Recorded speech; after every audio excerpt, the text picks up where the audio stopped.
vrai que c'est trop beau, hein.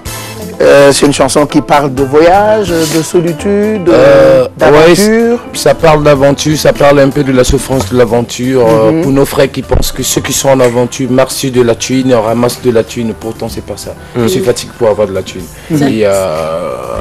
C'est un très beau message que vous lancez là, mais dans le clip on voit Paris, un peu de Mali. Vous êtes basé où maintenant? À Paris, au Mali? Alors, j'ai fait une partie du clip à Paris et là c'était parce que c'est dans les grands, tout se dit, hein. Au Mali c'est dans les grands, autour du thé. Les grands, c'est quoi les grands? Les grains. Les grains, c'est quoi? Les grains, c'est bon, c'est le lieu de causerie. Grande place comme ici. Voilà.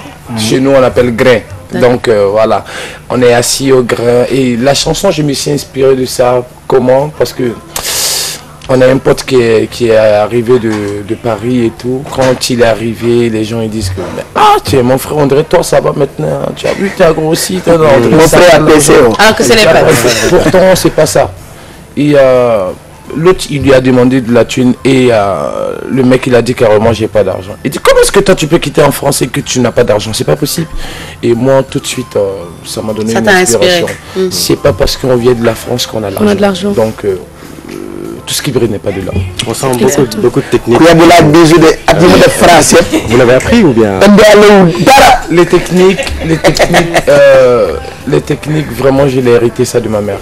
Tu ne l'avez pas appris à l'école?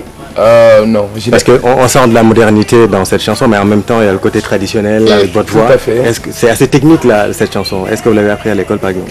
Oui, bon, le côté technique, là je dirais que je l'ai hérité ça de ma mère, mais pour plus l'améliorer, je l'ai appris à l'école.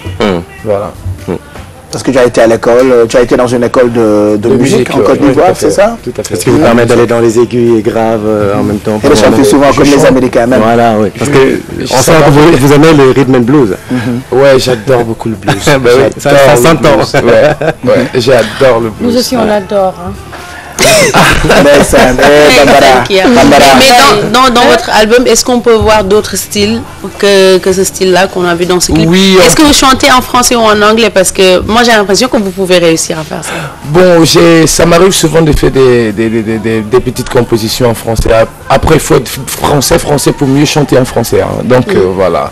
Et ça m'arrive d'écrire des textes en français. Ça plaît tant mieux, ça déplaît tant pis.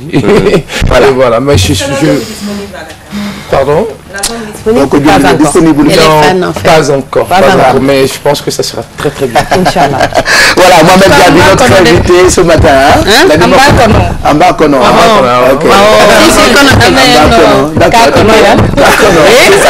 Alors, ce qu'on va faire tout de suite, avant de finir cette émission, moi, Dem Feki, Mamadou Mohamed Ndiaye.